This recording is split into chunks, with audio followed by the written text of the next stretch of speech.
Welcome back to GM1Y Radio. This is Unfiltered, presented by Street Smart Society. And again, y'all know what day it is. It's Who and What Wednesdays. And who is in the house? I know y'all thought it was an object when we was promoting this all week, but this is free drugs in the house. So stop hitting me up on my DMs about free drugs, because I ain't really got it like that. But thank you for coming in today, man. Thanks for having me. So let everybody know who you are and what you would like to be called. So my name is Noah Joseph Hebb. Originally, I came out as Noah Gadaboa. That's my stage name.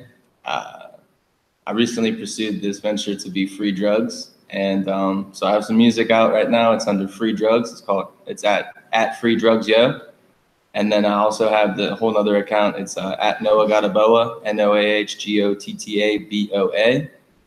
So for right now, I'm kind of just promoting under both names, and they both kind of like serve a purpose for right now. Free Drugs is just kind of like this fucking wild persona, which is just fucking eats a whole script of Adderall and fucking smokes a blunt with some Tide Pods in it. And then Noah Gadaboa is just like who I am, and it's kind of like this thing I came up with when I was like 16, 17, and I made like t-shirts when I was like 19 and just kind of started going around the city and telling people about it. I'm a hip hop artist, so I compose a lot of like lyrical rap. I make some trap songs. I probably have like 5 or 6. And then to date, I shot about 6 or 7 music videos, just putting out projects within the city.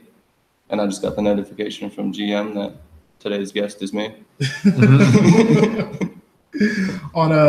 So who's your guest with you? Oh, yes. Yeah, so most importantly, this is my manager, Shitty. And he's actually lead of all our promotions and our street hits. He's here to endorse my new project, Tropical Dog Shit. He's pretty much, in charge of a lot of shit. He rolls my blunts for me. He just, like handles all the cops and like fucking, tough guy type people trying to talk shit. I usually leave him to deal with Shitty, so. Again, even though everybody knows I did fuck with the project, it was just the interesting aspect of knowing that he actually owns this. Oh yeah. You should see what happens when I take it on hits to like campus, like if I take it to like a school or some shit, dude, people just think I'm like, there's something wrong with me. Like I'll be like, hey, can you guys, check out my new project? This is my homie Shitty. And I feel like people take it because they kind of feel like obligated to, like they think something's wrong with me type shit. Oh shit. You get a lot of people what happened was I held a meet and greet for Shitty at my school one time. And I took a big billboard and I wrote like meet and greet, Shitty today or whatever. And I put it on the front of this table in the cafeteria. There's probably like 40, 50 people in the cafeteria. And I have a portable speaker I use for promo. So I take it out as a microphone. So I can rap for people and stuff like that. Well, I'm just sitting there promoting yeah, hey, come over and meet Shitty, take a picture with him. And out of 40 or 50 people, there was maybe 2 people, maybe 3 people came over and actually paid any attention to it. Everybody else was kind of just pulling out their phones and filming me, just being look at this kid, which it works out both ways, you know what I mean? Because it's even if you're talking shit on me, you're still saying something about me and putting it on your social media for people to see, Yeah, we've been learning that the hard way here. Yeah. So no, but like I said, it's interesting to see somebody who has the drive and has a campaign. You have an idea of what you want. Because I admit, James gets about 80 to 90% of the music we review for our show. And when he told me what it was, because I don't think you were calling yourself Free Drugs at that point yet. Was he? He might have, but I think he told me it's Noah Joseph Tropical Dog Shit. I was his boss. First thing we have Pittsburgh has an infatuation with dog shit recently. You're the 3rd or 4th person this year that has something to do with dog shit in their project. You're the first one to have the name of the album part of it. Everybody else has songs. But it's something I'm starting to notice that everybody's into dog shit these days. And I'm it's weird. But you went a whole new level because I'm still concerned about what tropical dog shit is. I'm thinking it's when you eat too much Cajun Mexican food or something. It's tropical dog shit. It's when you take a multicolored shit and then you just put one of them little umbrellas from the bar. But and then also like you said, with this and the title, it's sometimes you've noticed sometimes people aren't taking you as seriously as you would want to be taken. And then I listen to the project, which I hope everybody else gets a chance to do, and I'm wow, this is a very serious, thought through project. And it blows my mind. I'm you have the name sounds like satire, but all the bars and stuff are legitimate. Is that the way you wanted to go with this? I don't think that was intentional. I think that's just kind of how it went. I think I'm like a smart person, but I don't think that I put a lot of thought into things. You know what I mean? I'm intelligent. I know that the project, like I could have named it something more realistic and something that would be more receptive for people around the area, or, you know, something more similar to what people did. But I think I just kind of did it just because it's like I was just feeling it in the moment. I came up with it. I said it. And then someone said, like, no, you're not going to name your project that, or you wouldn't name your project that. And it was kind of just like, that's the worst thing to do to a wild Pittsburgh dude. Yeah, it's just I was just kind of like, this is my music, and I guess I'll just call it whatever I want, type shit, you know. Definitely. You want to jump in real quick, James? Yeah. So you're saying that you like to jump to different schools, to promote. So I just think I recently saw you over Pitt, and you're over on that bridge, and you're promoting your did you bring Shitty out? I didn't bring Shitty with me that time. That was just for, I just did a promo that day, and it's kind of like a shitty day to do it. People were real busy and stuff like that. But it was just that promotion was called the Easy Ass Easter Egg Hunt. And what I did was just take a demo and a mixtape. I took, a copy of my EP and a mixtape, and I just put them in 2 random locations throughout the city. One, I put at the Sheets all the way in Cranberry, which is like close to where I live. And then I put one inside the overpass of the Pitt Bridge. I also passed out a bunch of tapes down that way too, but I didn't document each one. Okay. So you're down with so you're one of the artists that are down with the foot traffic. Like you're out here trying. Okay, I respect that. Some artists have to just fall back on these streams. I think I would if I had more streams. You know what I mean? I think a lot of the street stuff I do is just out of boredom, and it's like I'll be sitting there, I'll be trying to write something new, or I'll be trying to record something, and I think at a certain point, you can put as much time as you want into something, but if you're not putting your full effort into it, or if you're not able to like creatively express yourself, you don't want to just sit there and put filler bars or just write something just to write something, you know? So that's why I try to get out of the studio and do like street hits, or just like when I did have that speaker, it's called a Tailgater. I got it at Walmart. I used to just take that down to East Carson Street in the South Side on Friday and Saturday nights and just go down there and just rap for the drunk people.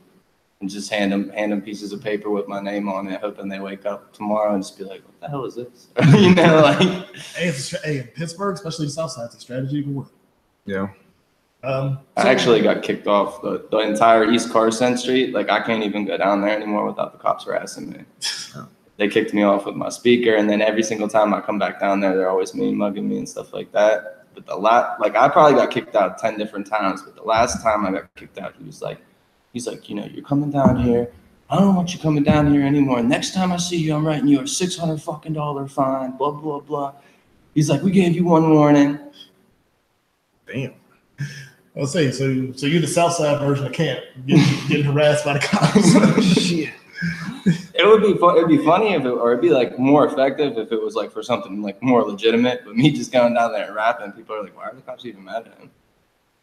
I was like, as long as you ain't out here screaming in people's faces, I mean, if it's all peace and love, I don't see why they getting all angry with you. There's a lot worse things happening in the South Side. That's what I was thinking. There's definitely a lot of worse things happening in the South Side. So, outside of the music, what's the background of you? Like how growing up in the city and stuff. Like you definitely have a different background than the average artist I can see. Yeah, I don't know. Like if you wanted to no, you want to know my actual story or just like whatever. It's like my grandparents raised me type shit. No, like I grew up like Bubble Boy. Honestly, I went to a lot of different like private schools and stuff like that growing up, and I just remember being like young. My parents would be like, "Hey, can I spend the night at this person's house?" And they'd be like, "Nah, that's not a good idea." Or like, "Oh, we have to meet his parents and make sure they're cool," type shit.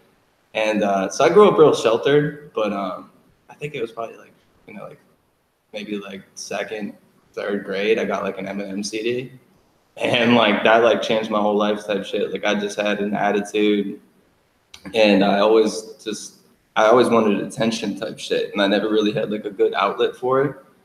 And it really caused me a lot of problems in school and stuff. I used to be the kid that had the desk in the corner and shit, like by the filing cabinet, and everybody else is in like their groups. Like it's different from probably this like a public school, but we used to just have like 4 desks, and you were like in your team, and it was like you were supposed to like make friends and like build connections in school. And I'm just like in the fucking corner with the filing cabinet, just like shit like that. But no, I mean, so like I didn't. do a lot of like normal shit. I just like I stayed at home a lot. I played a lot of video games. But I can't complain because honestly, I do have 3 other siblings. I had a brother and 2 sisters, and I just kind of had like a lot of people around, like family-wise, my cousins and stuff like that. So I definitely had. Well, I want to say this right because he'll burn me later. So being in that environment where your parents were able to do stuff like put you through a nicer school district than the average school districts, how do they look at your career choices now? Okay.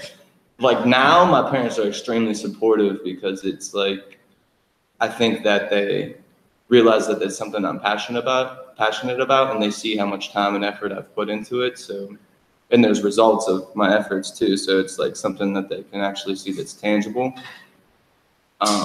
But when I first started recording, I remember I built, like not built, but I just had like my recording equipment over in my garage, and I had like a board with all my lyrics written on and a couple notepads sitting on the desk. And I remember asking my dad, I was like, hey, Dad, is it all right if I just set up a little studio over at the garage, to just try to record some music and stuff like that? And he's like, why would you do that? And I was like, what do you mean? He's like, why would you record music? You have no musical ability whatsoever.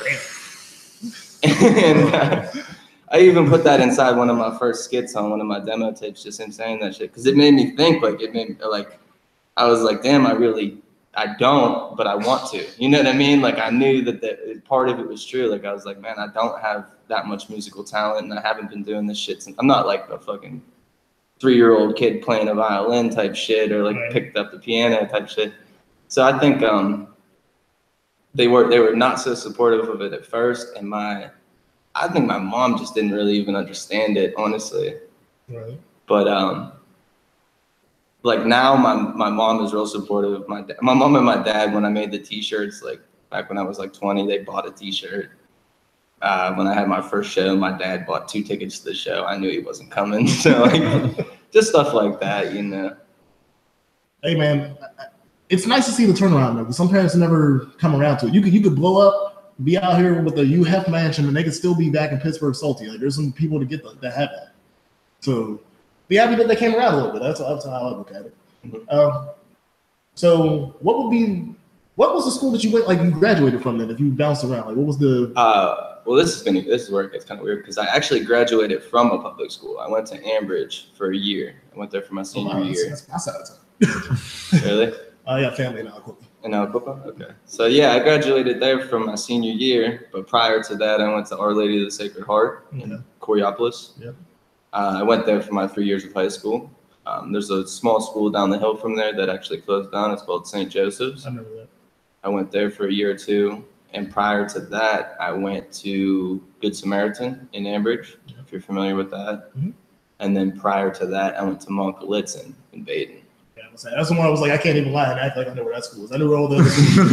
Like I said, Coriopolis, Swickley, all that stuff, that whole area of the city is like, I mean, I'm in the South, but that's my part of the city. So it's cool hearing you say all that because I probably walked by you for it. Like, no lie.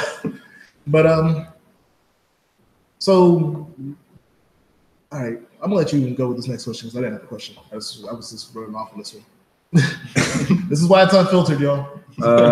All right. So I see that you do a lot of not only do you have your music videos, but you also do a lot of like directing. You and Jake Weiser do like the production and directing together.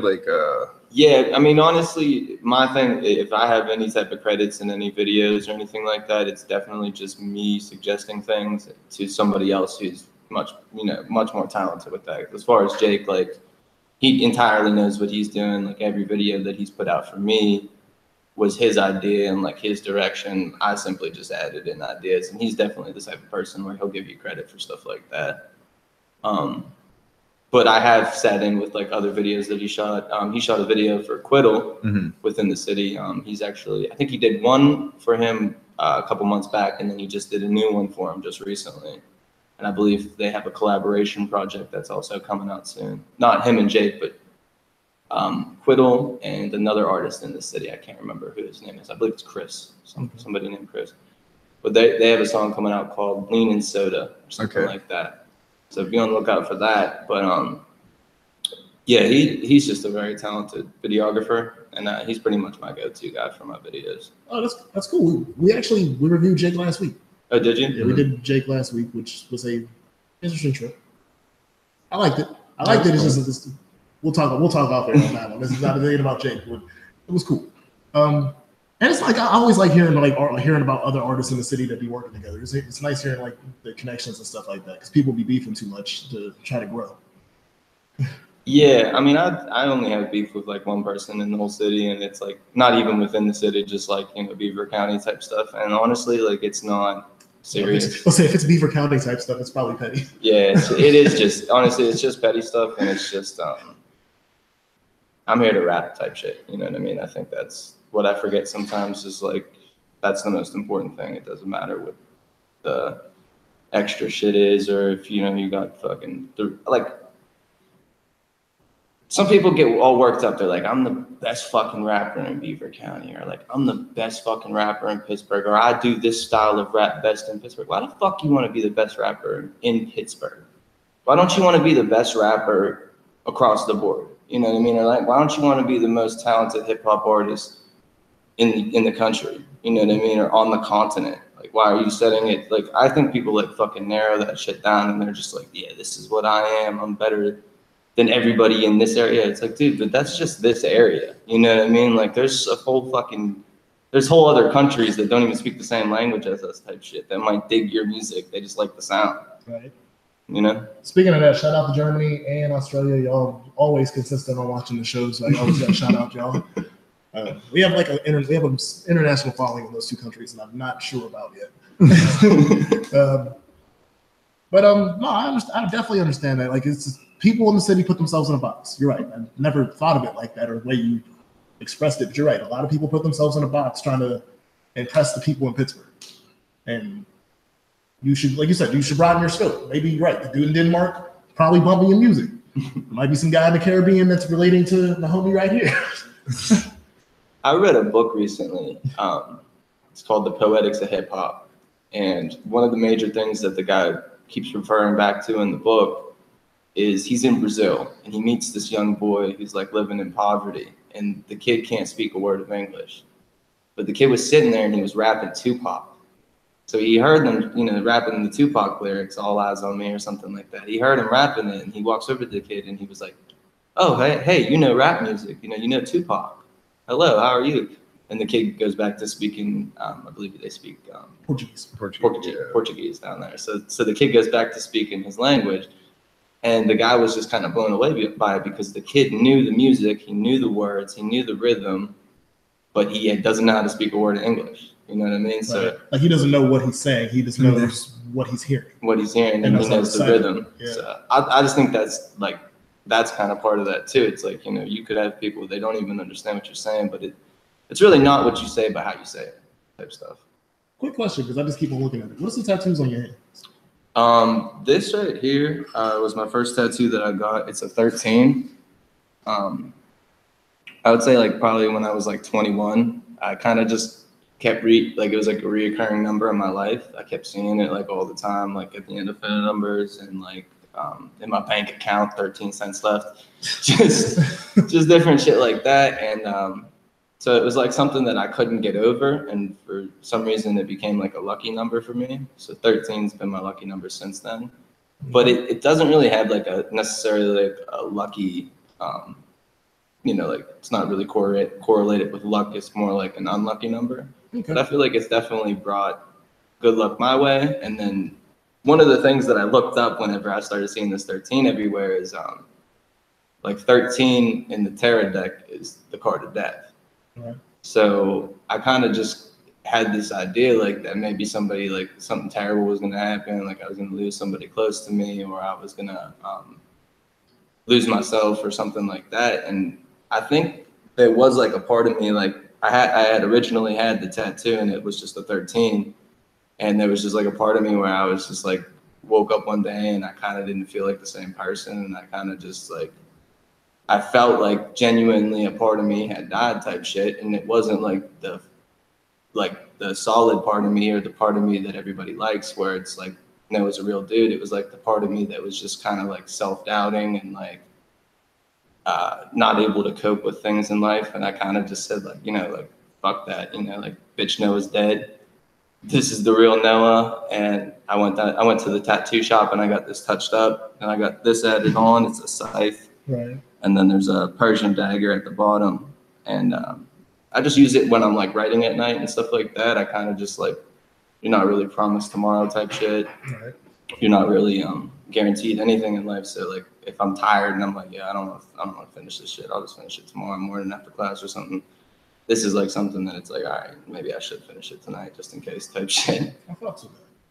And then I have this. It's just a dove. And it's a tattoo that like 6 or 7 of me and my friends got for our friend Brian that passed away. That's what's up. I don't think I have a close enough group of intertwined friends to do something like that. I've always wondered like about tattoos like that. I've seen sisters and stuff do it. It's interesting when y'all all get together and do that for a lost friend. Yeah. We all used to go. I don't know if you guys are familiar with Badfish.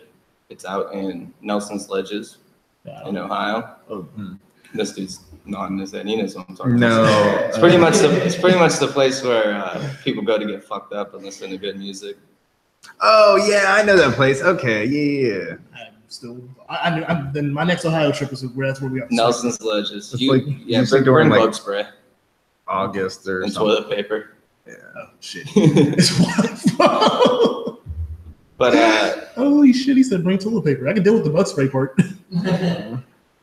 you have to bring your own toilet paper. I don't know why that is. I don't, dude. I'm a Boy Scout, or I was a Boy Scout, dude. If you go camping, bro, even if I'm going camping for 7 days, bro, I pretty much won't shit for 7 days in order to avoid the lynching. No way. Bro, I'm telling you. I remember being young and I was just like, you just open up Pandora's box. Just open up Pandora's box. Go ahead, James. Have your little mini. You don't hold in shits. It's bad. It's bad. It's terrible. A whole week. Look, I went to Boy Scout camp. Nah, you just dealt with it. The first few days, you're like, nah, I ain't going in that latrine, ain't happening. And then you like, once you just get used to that smell, you're like, all right, I can do it. I think at a certain point, I'll be honest, there is like a certain point where you just do like a hover poo. The hover poo. You work your way into it. By the last day of like camp, you're like, fuck it. You just climb up on the stall. I love the fact that I only went camping one time, and it was like, nah. First thing I think it was running water, so it wasn't really camping. No. Camp Souls is not real camping. I'm fine with that. Like, y'all keep on trying to get me to go real camping, and I'm like, I'm cool. I got a bed. And I'm still paying off like a car. So I'm gonna roll with that. Shit, I took cold showers all that week because I would wake up at like 6 in the morning or 5 in the morning before everybody else to take showers. And they were like, did you take a shower? I was like, bro, I was up for hours. It's cold as shit out here. See, I feel like the Pandora's box is definitely the showers, because if you go to camp and you're gonna use the shower, you gotta bring a swimsuit. Yeah. And there's always the one weird kid who doesn't bring a swimsuit and comes walking into the shower butt ass naked, and you're just like, yo, what the fuck's wrong with you, bro? And he's like the one that stays in there the longest too. Like he's like, oh, is he still up there? It's like he's been like 45 minutes. He all brought this, like, he has the cat. He doesn't have a whole like double bag of like soaps. It's like, you don't puts the nose plugs on. I'm mad as shit if you got a shower cap and nose plugs, but you ain't got nothing. You ain't got no trunks. The old guy in the gym. Yeah, the old guy in the gym. You walk in the gym locker room, you just got the towel on. So on the wildness outside of music, it's 2018, a new year. There's been a lot of things happening. You got between you brought it up yourself, the Tide Pod Challenge. Mm-hmm. We got the sex robot game going up. I'm 100% behind the sex robots. Listen. There's actually, I put out a new project, which I should plug real quick. It's called Unknown Artist. It's kind of just a random project similar to my last. There's more bars in this one. There's no trap songs on this project. It's very lyrical. It's got a couple skits on it. But first song of the project, the intro of the project, the first thing I say is I just spent 10 grand on a sex doll. So, and like, I'm dead serious. I would much rather spend my money on a sex doll just because, I mean, I'm like the type of person where I buy a used car. Because I look at it like I want to get a good deal on it and I want to get as much use out of it as I can. So I feel like with the sex doll, it's like you spend like between $2 and $8 grand, or what I've been doing my research, it's like $2 and $10 grand on a sex doll. And I feel like you save money for the year. If you spend $2 grand on a sex doll and it lasts you all 2018, that's more. I would spend more on a chick. I'd spend more money on like 3 or 4 chicks probably, to be honest. Yeah, well, nah, like No. And then any argument against the sex robots is definitely just like, I feel like it's just like females that are afraid they're going to be replaced by sex dolls type shit. Because I feel like there's like the arguments I've been hearing are like outlandish. They're like, yeah, you just are looking for something that doesn't give consent or can't give consent. Okay. It's like, it's an inanimate object. Yeah, I don't give a shit. You ain't gonna be saying that if I'm fucking a greased up watermelon, are you? That's the first time I've heard somebody say that. And if you are out here making the argument that if you want something that doesn't say no, don't you want less men raping people? that would be one of the reasons. Like, that's a good reason to have sex dolls. Like, in my eyes, like, you're like, oh, that's the man. Whoever told you that, man, you need to get new friends. Dude, I'm like I feel like I would be nice to the sex doll. I mean, I feel like there'd be certain nights where I would be mean and abusive to the sex doll because it's just a sex doll. But there are some nights where I would be nice to it, like light some candles and shit, the rose petals on the bed. Shitty treats you right. Yeah. 3-way.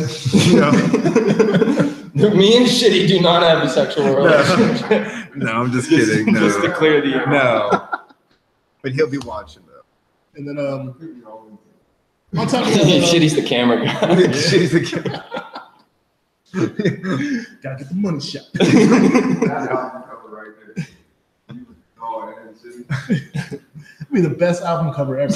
Like, I mean, what else are the perks too, though? Because you could take it in the HOV lane. I brought this up already. I brought this up Right? like 4 times. Yes. Yeah, HOV lane. Okay, so security. Put that shit in the front window of your house, sitting on the couch. Nobody coming up in there. I mean, that's like the Home Alone trick where you have to on the train tracks. No, hey, I'm happy because I think this is the 3rd time I've asked somebody this question about these sex dolls, and you're the first person to actually take it to the positive. Yeah. KK was not about it last week. Shout out to KK, but yeah, she was not about it last week. Like her whole aura changed up when I brought up the sex dolls. Now you would be leaning towards the 10 grand side or the 2 grand side? I mean, honestly, I don't know what the difference. $70 ratchet one. Here's my thing. Like, I know I said I'm more of a used car guy, but like, as far as like buying a sex doll, I think I'd want to buy it new. Oh, absolutely. No. So if I can't afford the 10 grand doll, I'm gonna shoot for the 2 grand doll. But just so you know, it's especially since my lyric hinted towards it, I'm definitely aiming towards the 10 grand. Oh, absolutely. Yeah. Okay. Also, I mean, thanks for specifying, but we all hope was that you were not going to buy a used one. Yeah, exactly. Yeah, no. You just get it like half its head shaved or some shit. I just don't want to have to clean that. That is my only question mark about the sex dolls is how the hell do you clean that shit? That's it. Well, yeah, because it's like, I don't know if you ever seen those dolls that you're supposed to feed. Yeah, I remember those. Like I seen something on the web the other day about like how you're supposed to clean them out, and I don't remember ever. I mean, I didn't have one of the dolls, but I'm just saying, like, I don't remember like that being a part of it, like, or the commercial being like, okay, you feed it, then you clean it, like. Yeah. So then they like busted open the doll, and it was like all moldy and gross on the inside. What do you like? Put like you wouldn't put bleach down there because fuck all that. That just. Imagine you had the answers so ready. You just gotta pressure wash it out.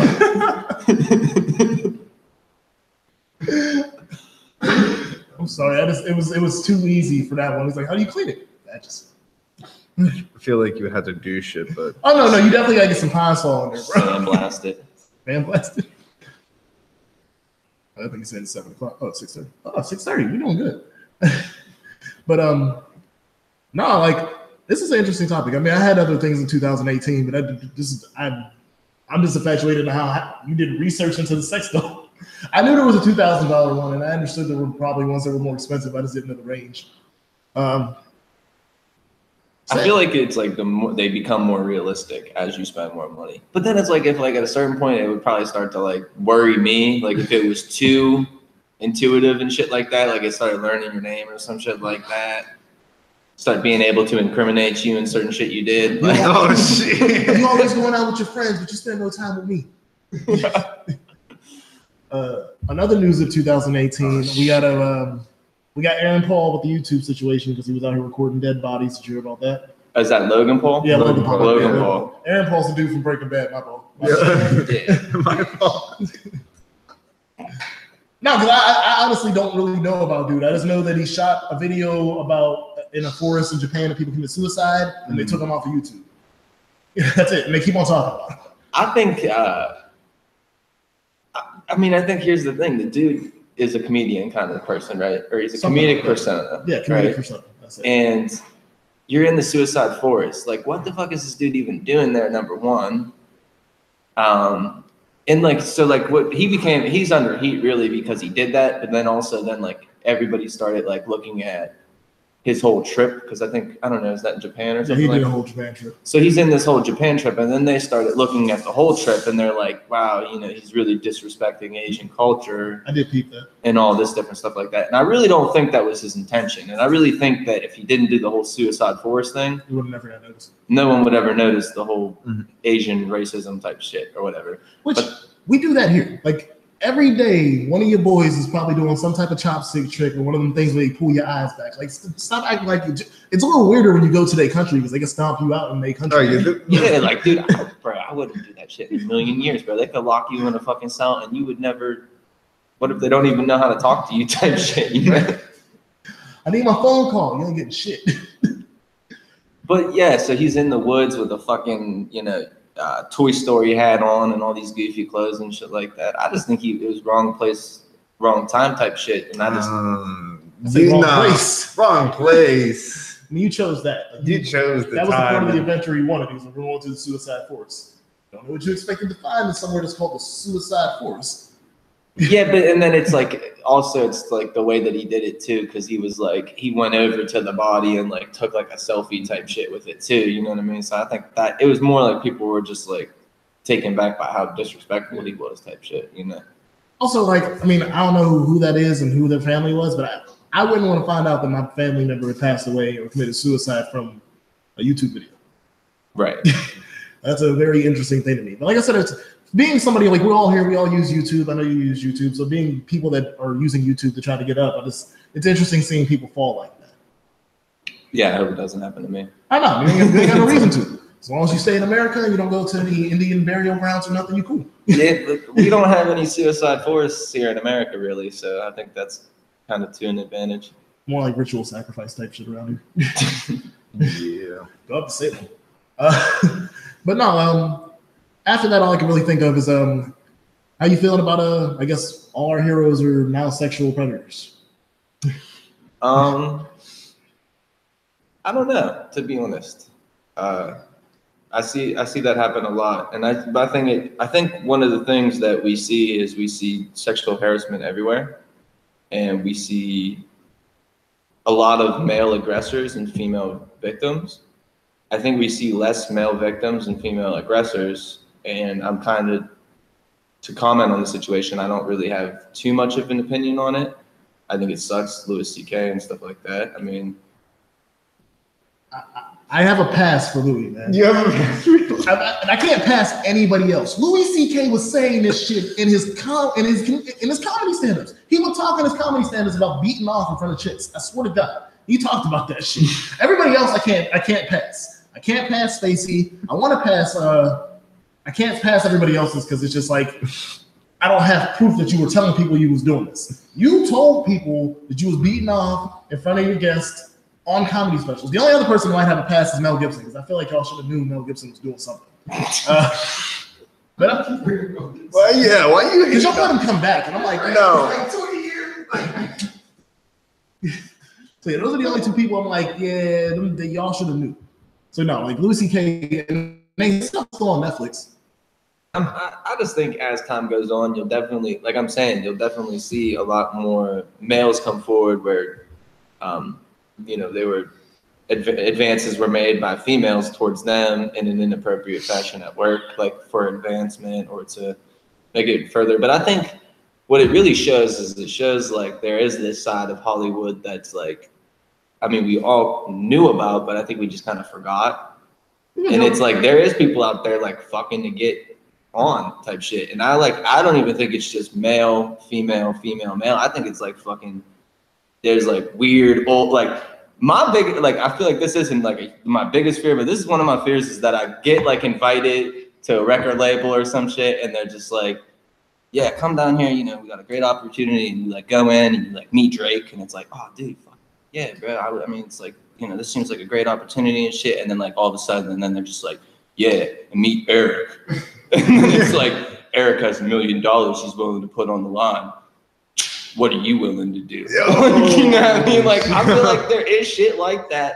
And like, we as a society just don't acknowledge because we don't want to. I mean, you don't want to sit here and analyze that. But at the same time, it's just like, I feel like that shit's going on. And I think the whole circle of it's kind of going to become more exposed. And it's all due to social media and documentation of shit that's going on. And to your point, and it's a video that will take a while to find, but there's an interview from Tupac back in the day saying that shit is what's happening. Like, I think he said that he went into Quincy Jones' house once and he tried to get him to suck his dick. Which I can't say it's real because Quincy Jones is still a legend, and don't send the Men in Black to my crib because I feel like Quincy Jones got that type of power. But yeah, like they've been talking about that since like the 80s and 90s. Like, and like I mean, honestly, obviously this dude's never gonna hear about it, but that dude's 6ix9ine, right? Right. Are you familiar with him at all? Are you familiar with 6ix9ine, this new trap artist? Bro, no talent. Bro, his bars are weak, to be honest with you. Like, the only thing that slaps is the beat. The beats are, you know, modern instrumentation. But he didn't make the beat. Huh? He didn't make the beat. He didn't make the beat. No. No, same thing with like, so like, I even look at like fucking, what's that song? Designer's song, Panda. Yeah. Okay, if you didn't even have Designer on the song and you just had the instrumental and you put the instrumental out as an EDM song or whatever, I literally feel like that shit would still have, you know, 5 million plays type shit. Yeah, that's why 10 Kanye, million plays. That's why Kanye jacked the song for his album. There's a remix of Designer's song on Kanye's album. Oh really? It's really, I think, why he signed him is just to steal the song. yeah. He's done it 3 times now. He's done it, like, I have proof that Kanye has bought people's music and taken it off the shelves and re-released it as his own 3 times. I don't like remix. That song Blood on the Leaves from Yeezus is a song that used to be an EDM song in Europe, and then he bought it and took it off the shelves. It was like 18th on the charts in Europe, and he took it off and bought it, and then made it his beat for Blood on the Leaves.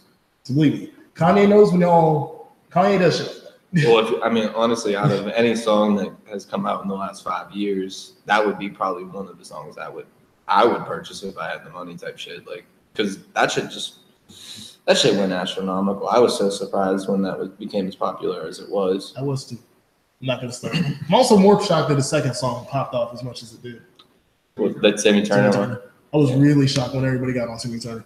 Yeah, it's painful. I know it's painful. I think it was the. Lyrics, right away, right afterwards. Was it because of the cipher? Like, The cipher was terrible. Yeah. Again, that year, that freshman class, I think it was 2016, was the end of me listening to Double XL ciphers.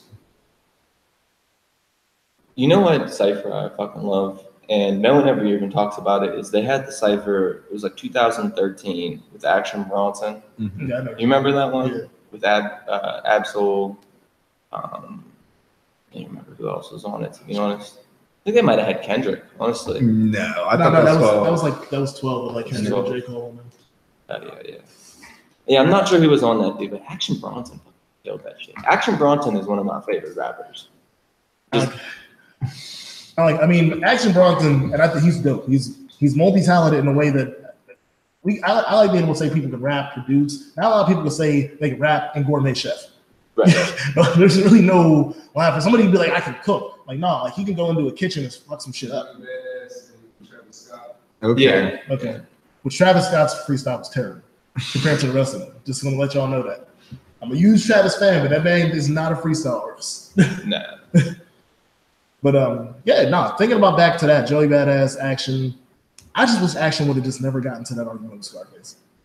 Or not Scarface, Ghostface. Ghostface. Yeah, Ghostface. Scarface. See, like, and my thing is I think that I think he did. He was real as fuck about it, because what happened was is he said something and he realized that he shouldn't have said it, and he took it back, and he kind of like he said like, when you're wrong, you're wrong. You know what I mean? So he admitted to it. I just think it was like a situation where like they kind of like they should have bridged it right there and like swept it under the rug. But my thing is I think that the whole thing was like they wanted to make sure everybody understood like you don't fuck with them. You know what I mean? Like, yeah, that's a Wu-Tang. Yeah, you don't fuck with Wu-Tang. You don't fuck with Wu-Tang. That's an issue with being a New York artist, and you're now against Wu-Tang. It might not be as bad if Action Bronson was from like the Bay or something. Like you got to live in the city where now half the population is.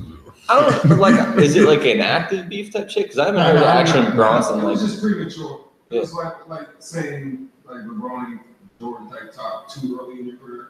Yeah, you sounded like when you had a style, you might not want to touch that until maybe another album.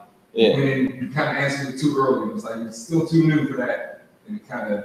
And I think it was kind of like a situation too where they set him up a little bit. Not really, but it was like they were like so a lot of to go that way, but Yeah. he and deal with the way he. because he was like said I don't think he. Listened to him anymore. Like it was like that was kind of.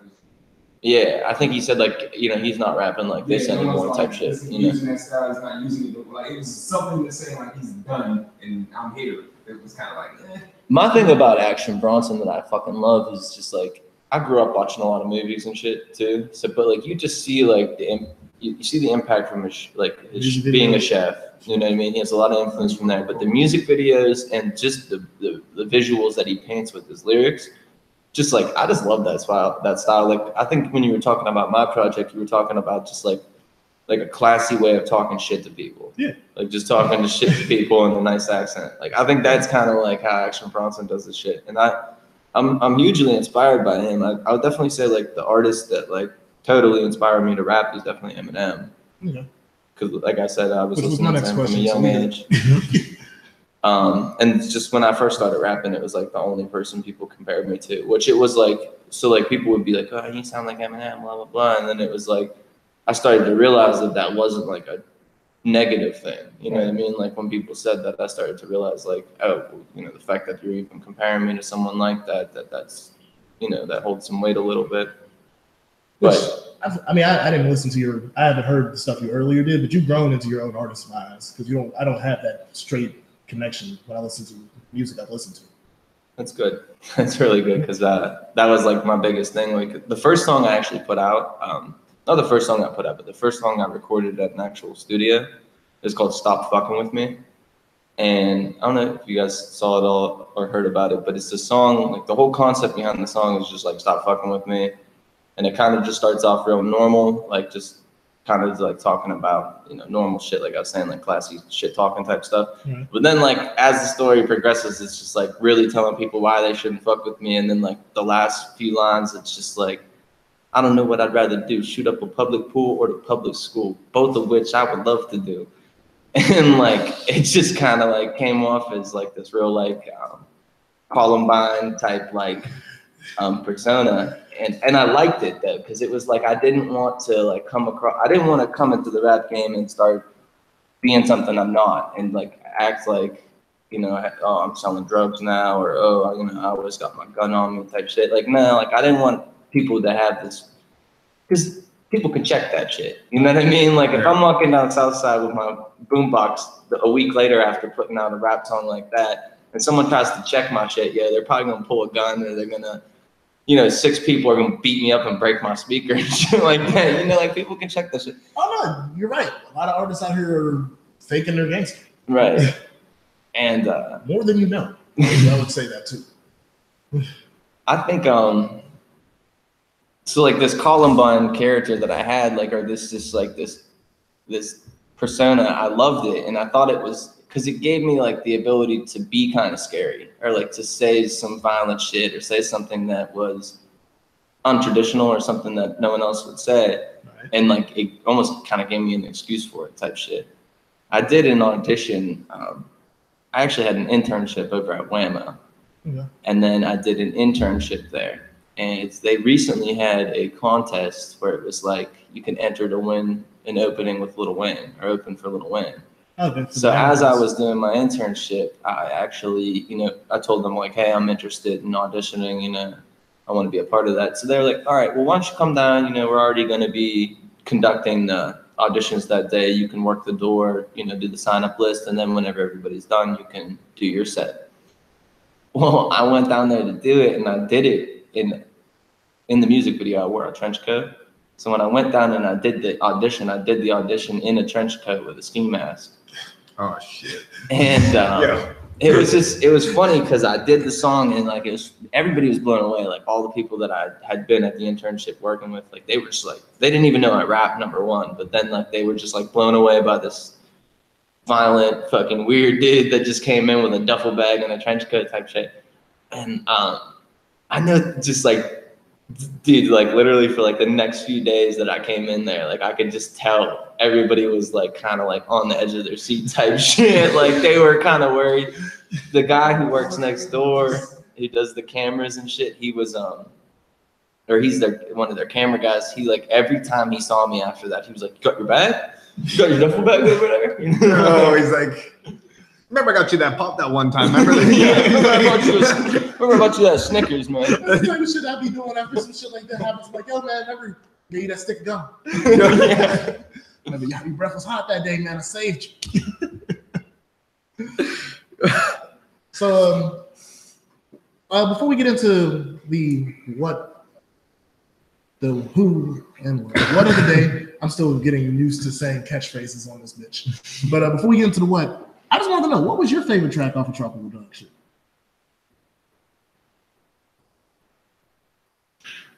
I liked I Don't Know, dude. I feel like that's probably some of my best work. Okay. I also like Same a lot too, because that was like a real ass song, like just how I was feeling at the moment. And I remember I went to record Same, and I had like this first little, like the first 4 bars were like about my ex-girlfriend and how I missed her and shit. And then like I remember I was just like, nah, I don't miss you, bitch. And I just like deleted their first 4 bars and rewrote it, and it worked better. It was like the line about chocolate mixed with coffee makes a mocha. And the whole week I was actually making coffee and pouring chocolate milk into it. So like I was just like, yeah, that works. I actually shot a music video for I Don't Know, dude, with Jake. Right. And we just recently put that out. But due to the free drugs name, we actually got it ripped off YouTube. So I don't know. One of my things about the whole free drugs thing is I think it's a great promo tool because people are enticed by it. If I tell them like, yo, at free drugs, yo, check it out, they might go look at it because they might want drugs. But damn it.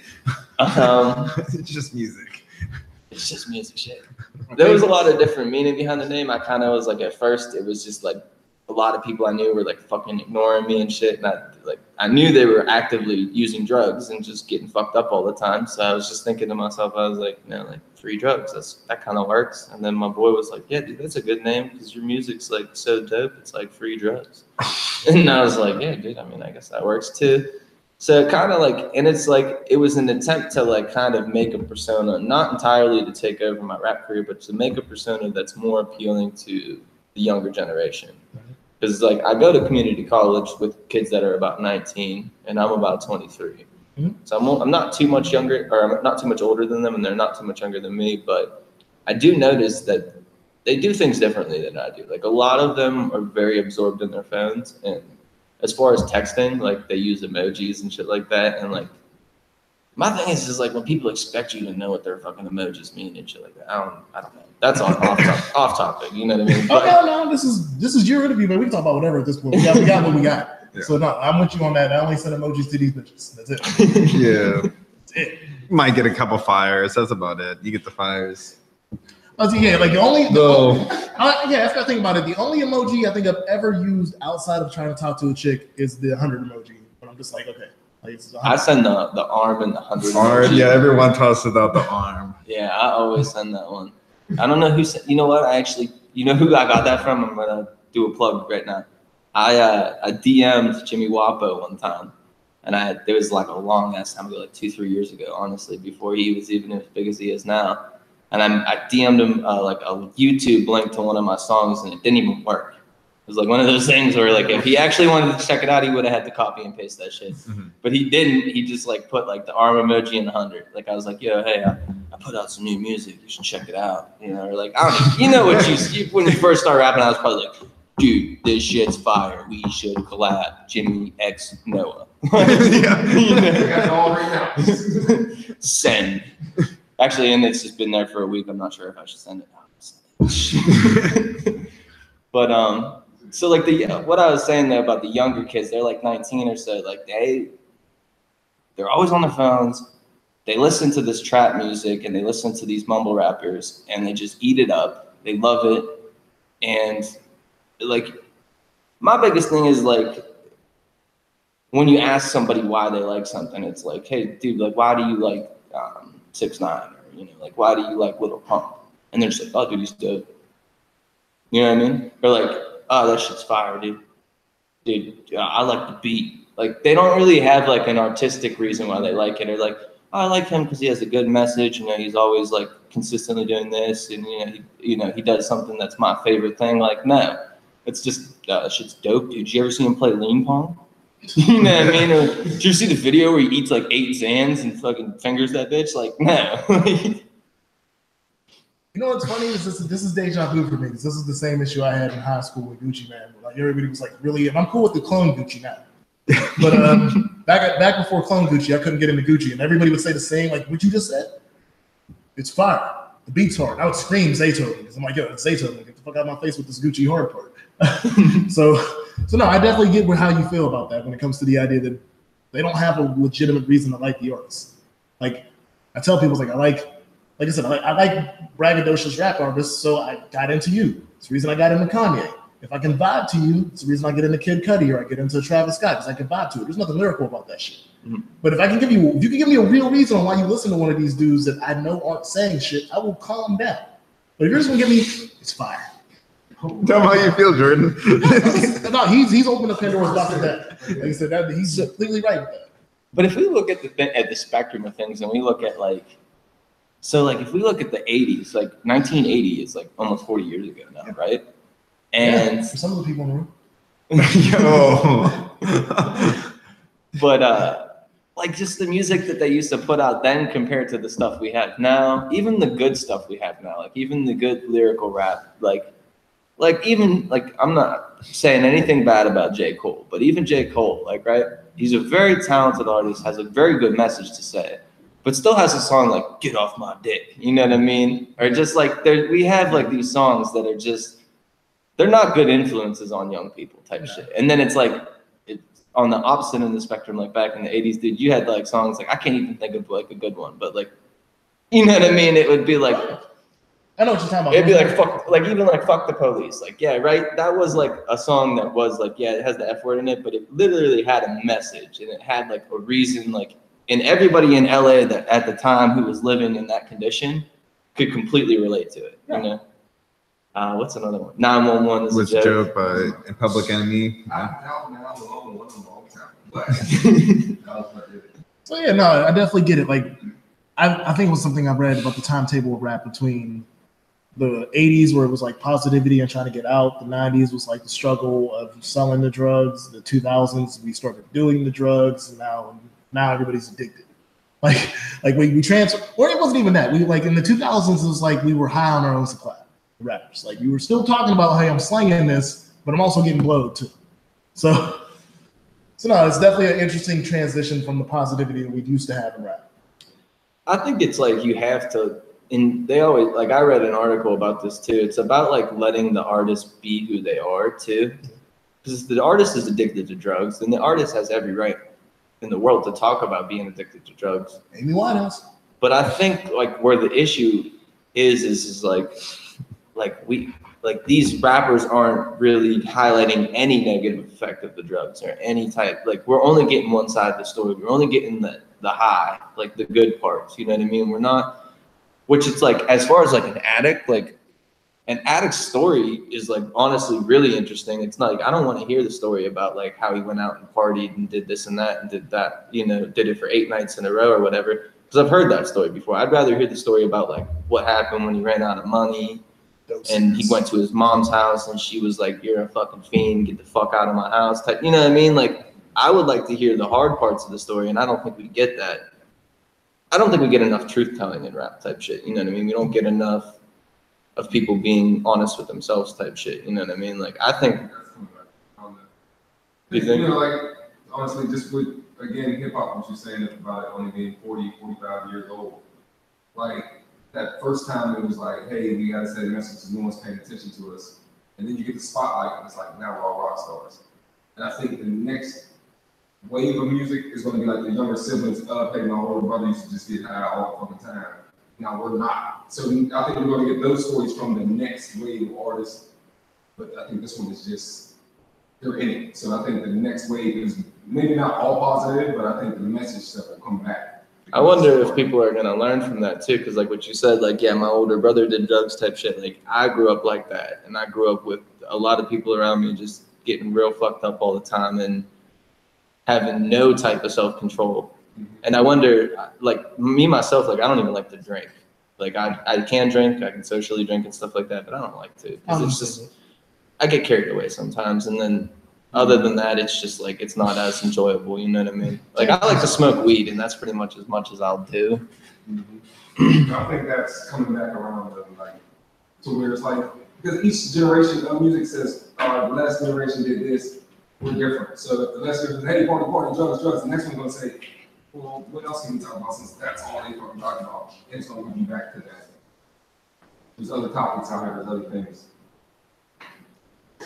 So, this is probably one of our longer interviews, so we're gonna cut this one up, and we're about to get into the, like I said, the what of the day. Yeah. So before we get off, plug everything you have to want to plug before we hit our break. Noah Gadaboa, at Noah Gadaboa, NOAHGOTTABOA, free drugs, at free drugs, yo. This is Shitty.